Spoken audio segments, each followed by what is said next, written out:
So, welcome to another episode of Hayley and Leanne, Keeping It Real.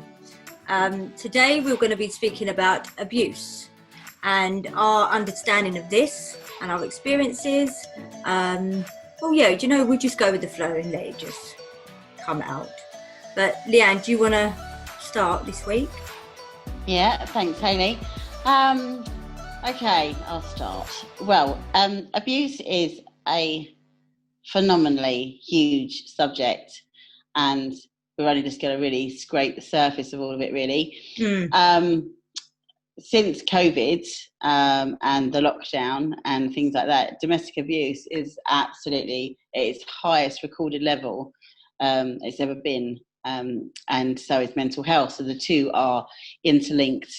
Because most people that are in an abusive situation, it causes distress, and which causes mental health, mental sickness.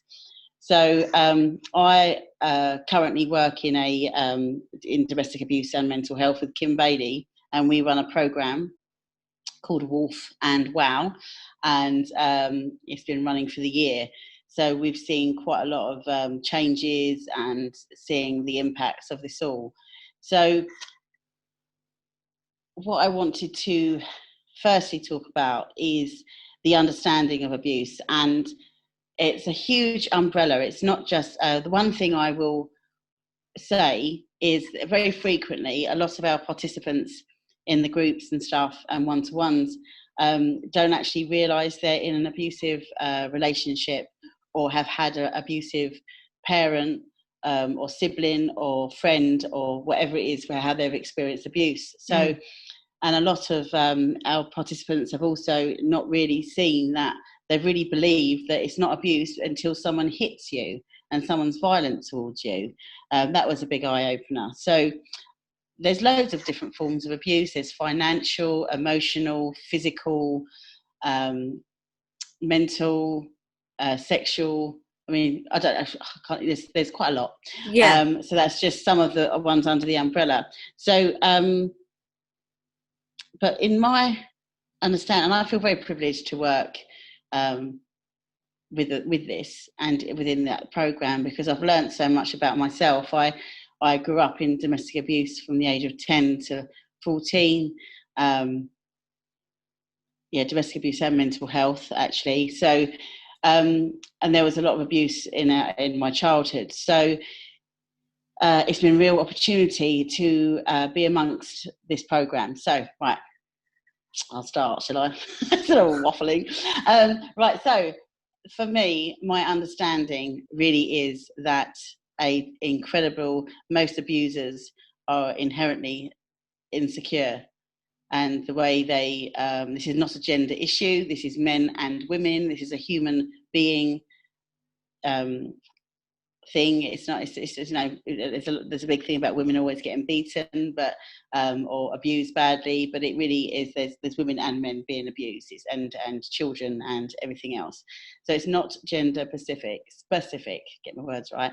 So in all of this, my understanding has been that it's an inherently insecure mind that makes people suffer in abuse, the way they have to control, the way they have to manipulate, the way they're self-obsessed with what they're feeling. You make me feel, so therefore I have to do this to you. You're causing this because you are this, that, and the other. They're just classic scenarios. And then that person who's perpetrating somebody in any form of relationship is actually in deep suffering themselves. And that's something that was a big eye-opener for me, and actually helped me in a lot of forgiveness for a lot of my abusers. I was abused as a child, then I went on to have quite verbally and physical abusive relationships with partners. So I never saw it as the insecure mind and that they're in suffering. I just always thought that the people they were doing it to was suffering. So that was a great insight for me to have an understanding on that, and it helped me with my forgiveness in those people that have perpetrated me. So also there was a really good Kim used this thing in groups, and it always stuck, and I'd like to share it with you so that it could help other people. and it's the insecure dog analogy. So, and I remember sitting there, and I use it all the time now. And it's like, so, if only we had behaviours of dogs. So a dog goes up and says hello to another dog, and they sniff the dog's behind, and instantly they can tell, they start saying hello, instantly they can smell if that dog's a bit off and insecure, because so they kind of, oh no thanks, do you know what I mean? And so because they know instinctively that that insecure dog will either get them harmed, into a fight, loss of life, harm to the pack, whatever. But so not that we want to go around sniffing each other's behind, but it'd be nice if we could get that that knowing that person's a bit off, because with domestic abuse or abusive relationships, in my own experience, I'm talking, it's been like a gradual thing that's happened. I've not seen it straight away. It's like a damp, dark moss that grows. Yeah. And it really is a gradual process, and it can start off with the most subtle things. One, oh, you're not wearing that, are you? Or, I don't like you doing that because it makes me feel, I don't want you going out with your friends because, I'll be sitting here missing you because I love you so much. And then maybe like talking about people that I love, and just saying, oh, haven't you ever noticed about them? They're always doing this to you. They're always doing that to you. They're always like, putting you down and stuff like that. So it's like, and I'm like, have they? You kind of like, then you start suffering with a bit of confusion, doubt, because you're in the presence of maybe narcissistic behavior, or, so they're just some of the subtle things that have happened to me. But I do deeply believe that through all the abuse that I've suffered, it shows me yet again how resilient us human beings are, because I'm sitting here with you, Hayley, today, talking about it. I'm involved in a domestic abusive program that helps women and men see. I am talking from a place because I've been involved in all this stuff. Yeah. So and it comes back down to being around an insecure mind who perpetrates and makes you suffer. It really does bring out those insecurities in you. And when you're so detached from true self and you don't truly know how we work as human beings, you can really lose yourself. It's like I see abusers being lost with a contaminated mind of real unhelpful beliefs about how to show up and treat others, and not be very nice. So I think that's all for now. Hayley, do you want to carry on? And people who have experienced domestic abuse somewhere make the greatest teacher, should we say. I'm going to use the word teachers, even though I don't like that word, but I can't think of another one. But because you've experienced it, you're able to empathise and understand others, which is what everyone wants, isn't it? To be understood and listened to. So thank you, Leanne, for sharing. All right. And yes, so this is really, you know what, we've got new chairs and I can't put my feet on the floor because they're so high up. So I've got my feet on a cushion, but it's really uncomfy. Yes, because you are the smallest person I think I know. I know. You're tiny. So I've got a cushion, but I might as well have a stool. But my experiences and understanding of domestic abuse, like yourself, I didn't have a clue about none of this really. You'd heard it, but I always associated it with physical. That was quite, it's obvious, isn't it? You get the physical scars and but I wasn't really too clued up about the emotional stuff. But years ago, no one really spoke about that. It was only the physical. I'm talking about years ago. They're now coming to turn, like more people are understanding and calling it a crime now. With emotional abuse, coercive control. It's now a crime. You all right? Yeah, fine. Just ignore me. Right. So when I first started to learn about this stuff, I was studying to be a counsellor. And at the time, the relationship I was in was very emotionally controlling. And I didn't have a clue. I knew something was wrong, But when I started studying and working with domestic abuse victims, I was sitting there thinking, do you know, this happens to me at home. How can I teach others this stuff if I can't even, sort this out at home? Oh my God, this is happening to me. And in this relationship, so mine was more when, if you'd had an argument. Now, a healthy argument would be, you have your disagreement or your argument, and then you calm down and you come together and you sort it out, shall we say, and then it's normally an outcome and everything's back to normal, shall we say. Might be for about 10 minutes, still, tempers are still here. But with this relationship, I remember the atmosphere after the argument would go on for a couple of weeks, and the silence was killing me. But I always got told, what's wrong with you? Like, you're mad. Why do you need us to sort this out? And I just couldn't. The atmosphere was horrible, and I used to think, well, it must be something wrong with me. It must be, I'm causing them distress. It must be something wrong with me. And this was going on for a good few months after I started to learn about it.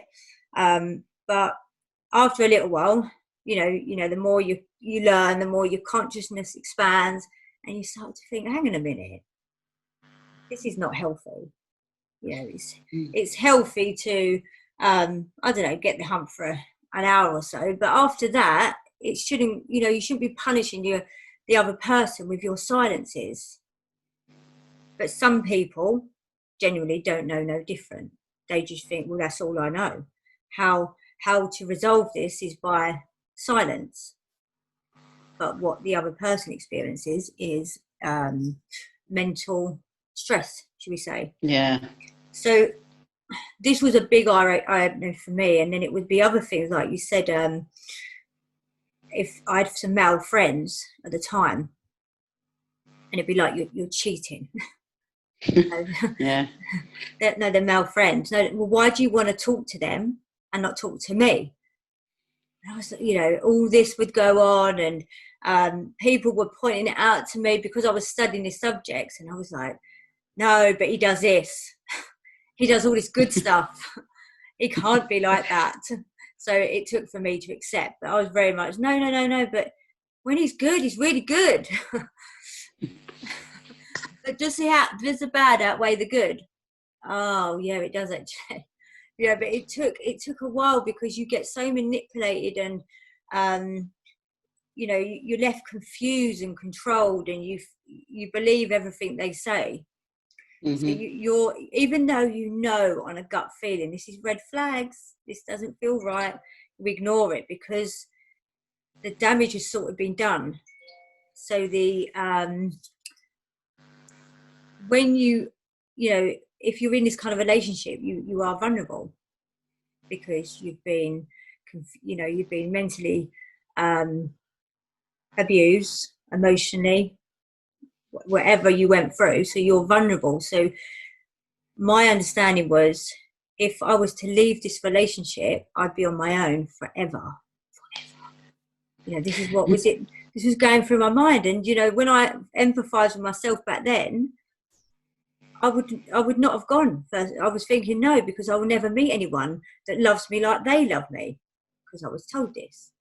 Nobody would put up with your rages or your defenses. But as you said earlier, when you're in this kind of relationship, you turn into someone you don't recognize, and then you become the person that is abusive, and then it's turned down on you. You're mad, no, it's you're the abusive one. Or when people play mind games. I had a client actually the other day that he said about this thing called mind games. So say you message someone every morning at 8 a.m. every single morning at 8 a.m. and then the person purposely thinks, right, I'm gonna not message them today at 8 a.m. and straight away you're like, oh, why haven't that person messaged me?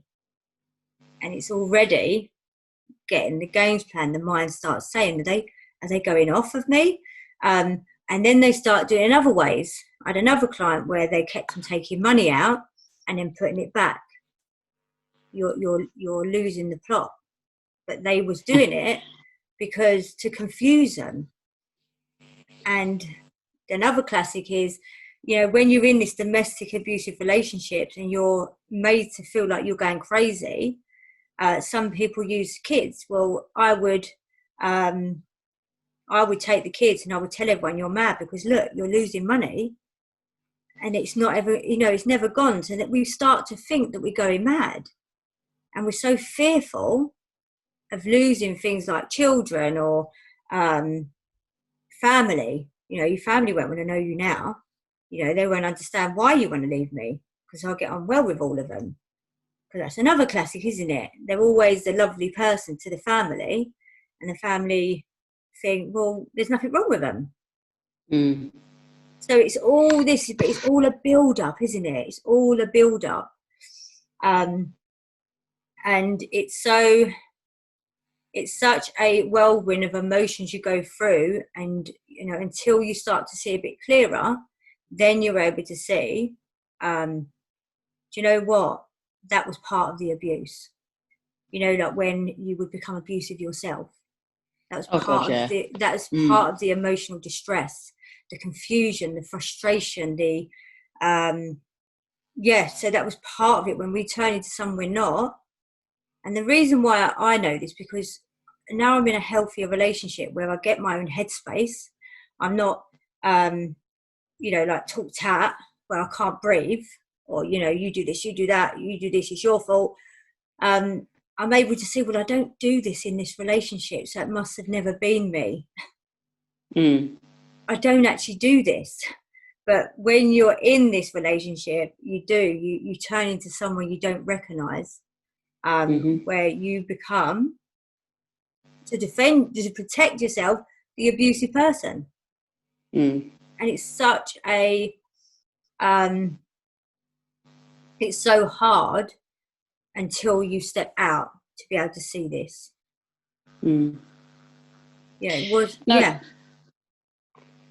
No, it really is. There was something you said that was like, what you're talking a lot of sense there, Harry, because it was only in actually being present in a domestic abusive group where I was facilitating, that it was like a thunderbolt and lightning in the room, and it's all of a sudden I was just like, because one of the people were talking about a situation they were in and saying, but because her partner I used to like a drink. Yeah. And then she said, but in the morning he said some awful things to me, and in the morning I'm just like, but you said this and you said that, and he would go, oh, but it was it's because I was drunk. And I don't mean it. Yeah. Or and stuff like that. And as I sat there and I was like, oh my god, I'm still in a domestic abusive relationship. At the time, Wow. I was in one and I didn't realise it. And then I was just like thinking, I'm going to have to give up my job. I can't, because my thing's about being authentic. Yeah. I was like, oh, I'm going to lose my job. And now I've got to choose him, job. And it was absolutely the most battiest feeling. And then, and actually deciding that I want to do this. I want to help others in whatever vein that is for me, and I have to be authentic. So I can't sit here helping other people that are trying to establish where they are and trying to help them connect to true self and stay in their power, when I'm actually on a Friday and a Saturday night. There's probably going to be an argument because he's had too much to drink and he said something horrible, and I've come back, in reaction. And then, and I was just like, oh my goodness. And so, so that luckily for me, I woke up to that, because the previously the relationships had been a bit different kinds of abuse and not this kind of abuse. So it was for me to see. So I thank all the people that have not been particularly nice to me, because it's really shown me what I'm here to teach other people now.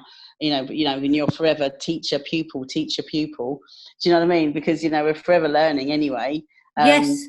Yeah, that was interesting, a really interesting thing. But there's all this. It's so immense. What can happen in manipulation without us even realizing. Like there's an argument. So that, like you have an argument with your partner, and then and then it's like the next day it's like, oh, don't worry about it. Oh, whatever, swept under the carpet. But there's never any resolution, no discussion. They don't want to talk about it. Yeah. They don't want to hear what you've got to say. They'll just be like, you said this to me, and you're now never going to be forgiven because you came back at me and you said this. Yeah. Like, hang on a minute, you said quite a lot before I got to that point. So, do you want to take ownership on your part in this? No, it's you because of your past and what you suffered and la la la. And you're, and I've had that before. And it really is even simpler than that now. I see it. It's when I learned by reacting as abusive as that other abuser, because I would come out kicking and screaming. Because I've been around this for a big part of my childhood. So I'd be like, you can't hurt me, you don't do this, you don't. And I'd start being abusive back. Yeah. Because it was like a programming that I had. So then when I learned the difference between responding and reacting. So when you respond to somebody, now I'm in a healthy relationship. Yay! It's about, everyone has fallouts. Everyone has, that's life. There's ups, there's downs. Nothing's like, that picture postcard. That's life. But it's the way we navigate and the way we flow through it. So, I always would think you have an argument and then that's it. We're finished, because that's been said. We're done. We're over. So in this, like in the relationship I'm in now, things are that there might be a little bit of a moment, but it's discussed. I felt this and I felt that, and then that's the growth in a relationship. When you can sit down, have a conversation. You might not agree with each other, you might see things differently, that's okay, but you don't have to argue about it. And then you learn more about each other, and then the connection becomes stronger because you're growing, because there's no hostility. It's just that's how we're getting to know each other or something. Or it's like, and I'm so sorry I said that, or I'm so sorry I didn't realise I did that, or whatever, and just apologising for your part in it. And I've never known anything like that. But that's quite scary, isn't it? Sorry, Leanne, I've just spoke over you. No, it's fine, darling, go on.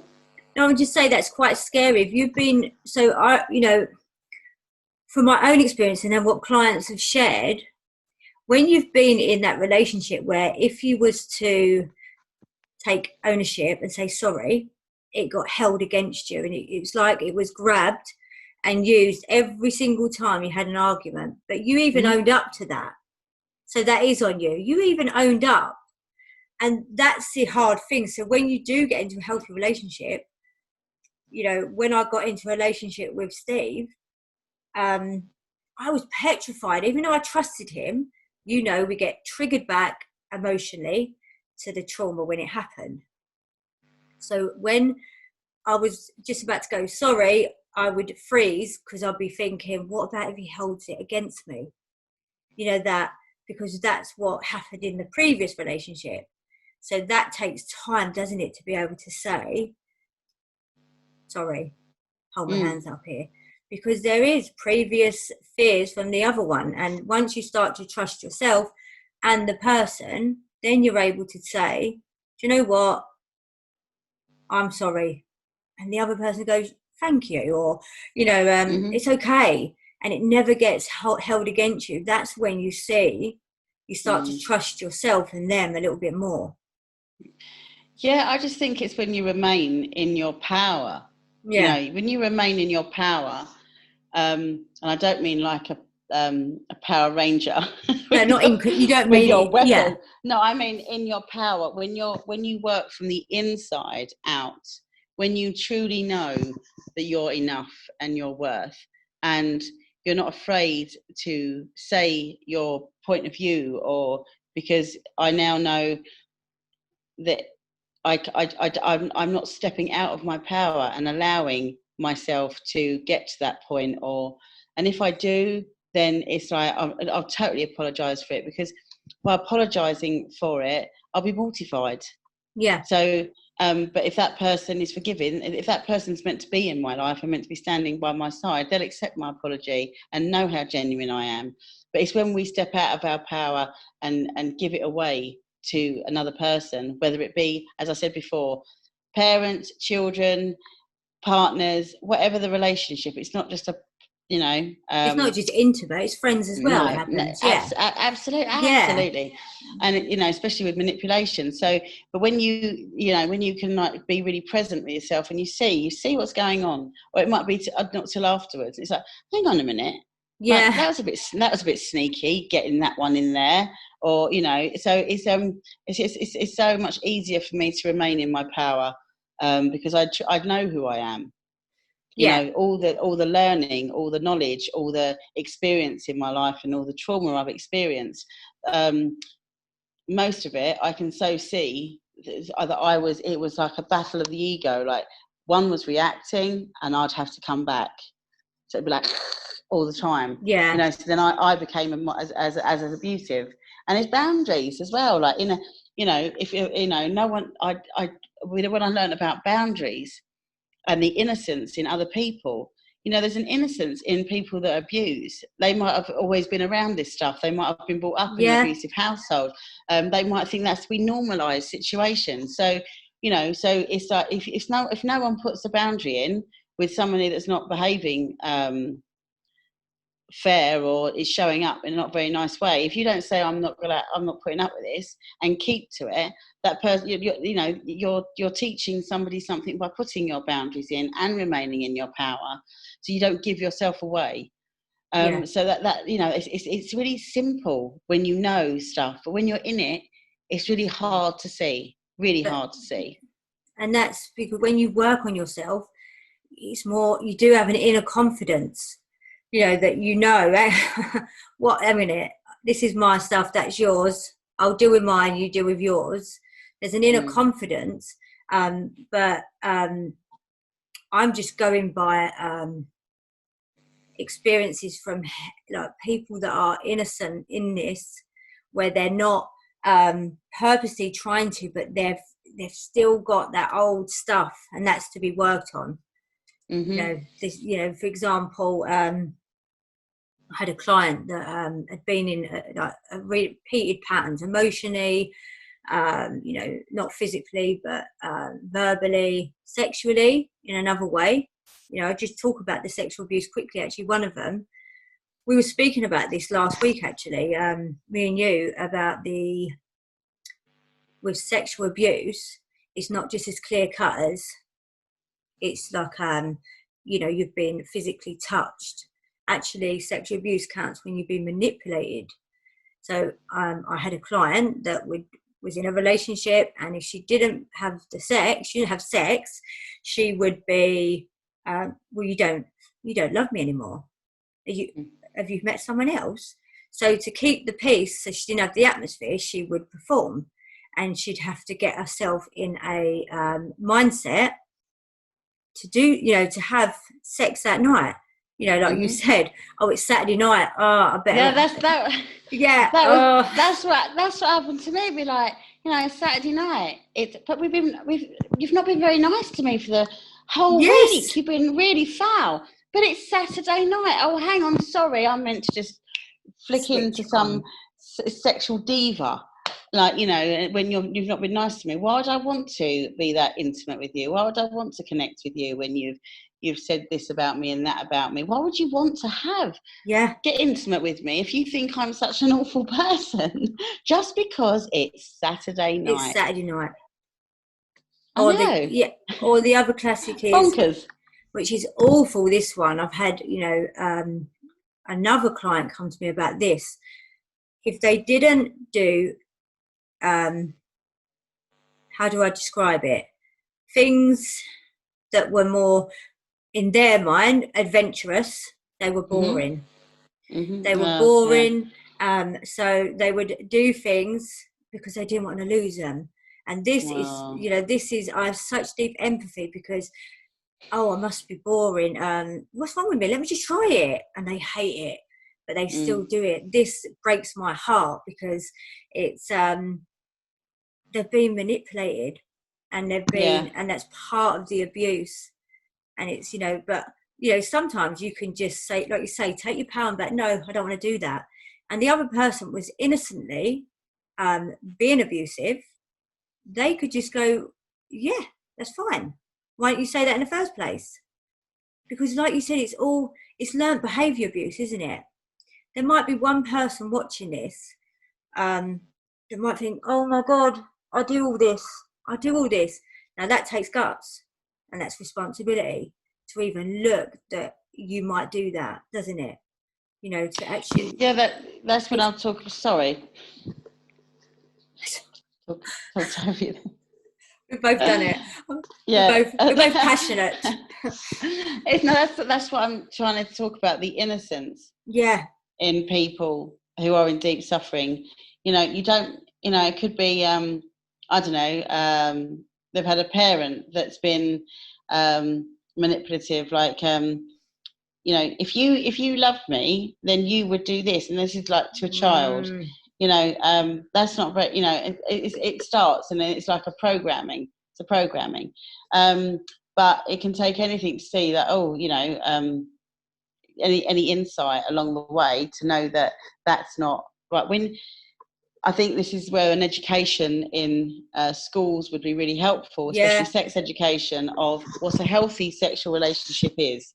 So no one should ever ask someone to do something if they're not willing to do it. If you have to persuade that it's a good idea, then there's and that person needs persuading. If someone goes, do you fancy trying this? I've always wondered. The other person goes, yeah, all right, I'm up for that. That's fine. If the other person's like, oh, I'm not sure about that, that's an indicator that they're not 100% wanting to do that. And I can't, there's a little bit of a blurred guideline on that, because if someone's not enjoying something, then surely, it's not enjoyable for the other person. But that's another, I don't really want to go into too much in that. So it's always putting your boundary in. If you don't want to do something, even on a day trip, it's somewhere that you don't really want to go, it's like, no, I just don't fancy it. And if that other person's like, oh, please, just go, well, if I'm going to go to Blackpool for a day, how about we go somewhere you want to go? Or, it's always about balance and fairness. Yes, and balance. I'm using the day trip because I don't want to go into the other stuff. So, so it's fairness. It's like, it's not, nothing has to be forced. If someone's forcing you to do anything that you're not comfortable with, it's okay to say no. And if that, no. Because there's innocence in everybody. Nobody's perfect. We're all perfectly imperfect. But yeah. So it's such a big one, isn't it? Abuse. It's such a big one where it can be covered in so many. But for me, like the easiest way to describe it is when somebody causes you physically or mental stress, there's abuse in there somewhere. Yeah, because it's mental torture. Yeah. When you're constantly having to overthink, am I doing this? Is this going to, you're constantly questioning yourself, in that doubt in your mind, something's off. I know, something's off. So it's mental torture. That's why domestic abuse and mental sickness and they're so run along parallel. Yeah. Because if something's off, then you do suffer mental torture. And and this exactly what it is a torture. I remember in a previous relationship, I would start to write things down that I'd said and they'd said, because I was so confused. But I didn't say that, but he did say that. And again, it's like, and then I'd be get told, well, you're crazy, you're writing things down, you have lost it. And I'd lost it. But I remember, because it was so confusing. Like, if it was just you talk, I talk. I think once I said, right, I won't interrupt. You don't interrupt, I won't. And I sat there for about 25 minutes just listening. Mm-hmm. And inside I was screaming, but I was like, no, I said I would listen. I said one word, and the person screamed at me and walked out the door. And I was like, I can't do this anymore. And it weren't much longer. I thought, I can't do it anymore. So it's when you've got the other person's best interest at heart, you don't want to do things like this. No. Or if you did do it, you would recognise it and you'd think, I've got to work on that. I need to work with this, because this is not really me. But it is that mental. I remember that so clearly. But it's like when someone has said something, and then they're standing with you arguing, that's not what you said. Okay, it might not have been what I said, but this is what I meant. So let me just be clear with my communication again. And they're like, yes. Oh, this is what you do. You freak, you this, you that, name call. Self-esteem being bashed to the floor. I've said I'm sorry about what I said, but it's not what I meant. Maybe I come across properly. And then that one person's like scrabbling around trying to, they've said sorry and they're trying to actually communicate. You're not letting me speak. I've had enough of you speaking. That's all you do. It's all you. And it's just like, so it doesn't matter what you do, doesn't matter how you say it or what you're doing. It's never going to be to the level of what they expect from you. No.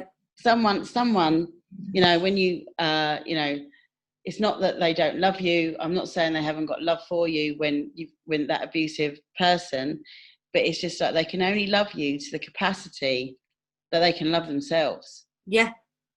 So, it's just, that's it for me. Like, if someone's showing up and they're saying they love you, but they do this to you, and they have no remorse, no understanding, or they have no growth in learning what they're doing is not too good, then that to me is not what love is.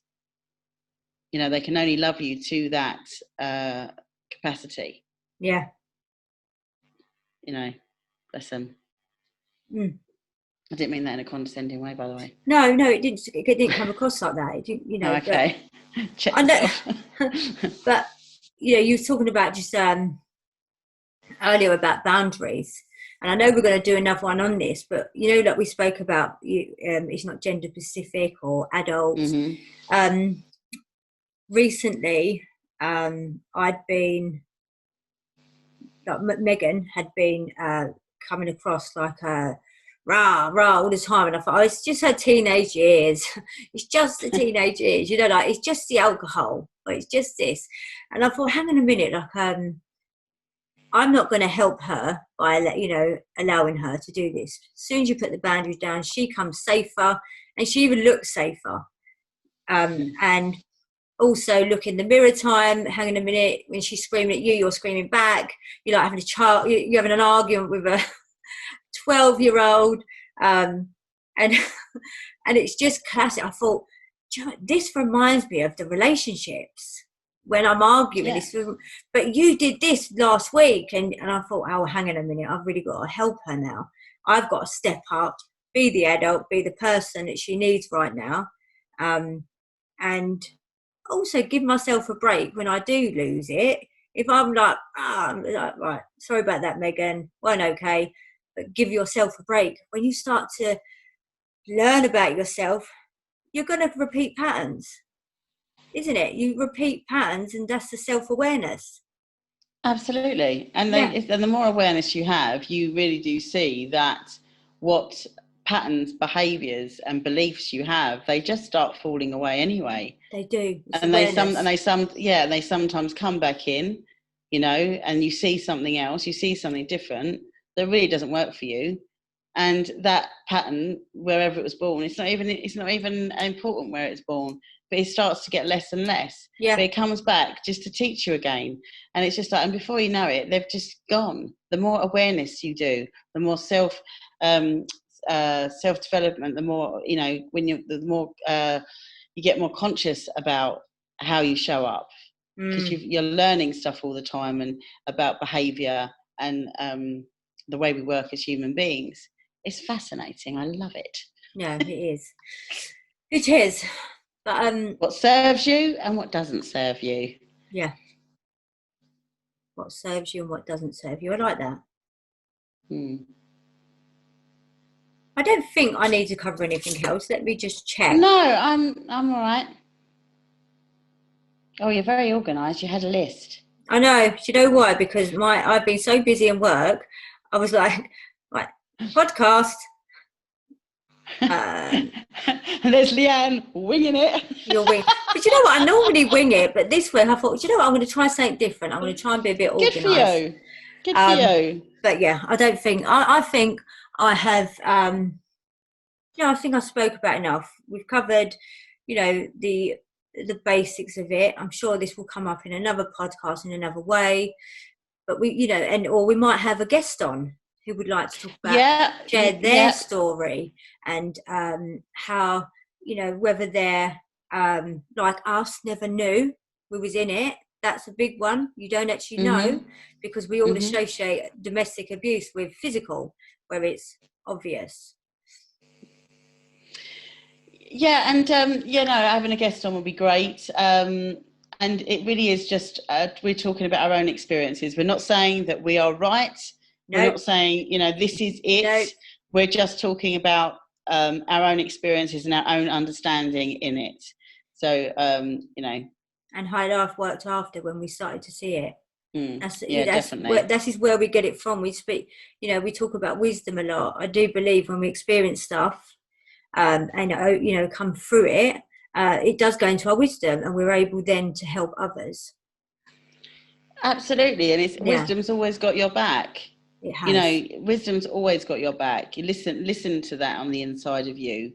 Yeah. It's always there. It never left you. It's always there. And we are so resilient as human beings. Yeah. So, yeah. We are. So, yes, that's it. Yes. So, yes. So anyone wants to come on any of our podcasts, we'd love that, wouldn't we? We would. To have a chat with another. Yeah, I would love that. So if you could just like, subscribe, follow, whatever it is you have to do. And thank you to all those people that are doing it. Yeah, thank you so much. Yeah, no, thank you so much. And if, as we said, we started this because if one person gets something from what me and Hayley talk about, then that's fantastic. So love you, Hayley, and love you, Leanne. See you very soon. Yes, until the next one. Yes. All right, darling. See you later. Bye. Bye.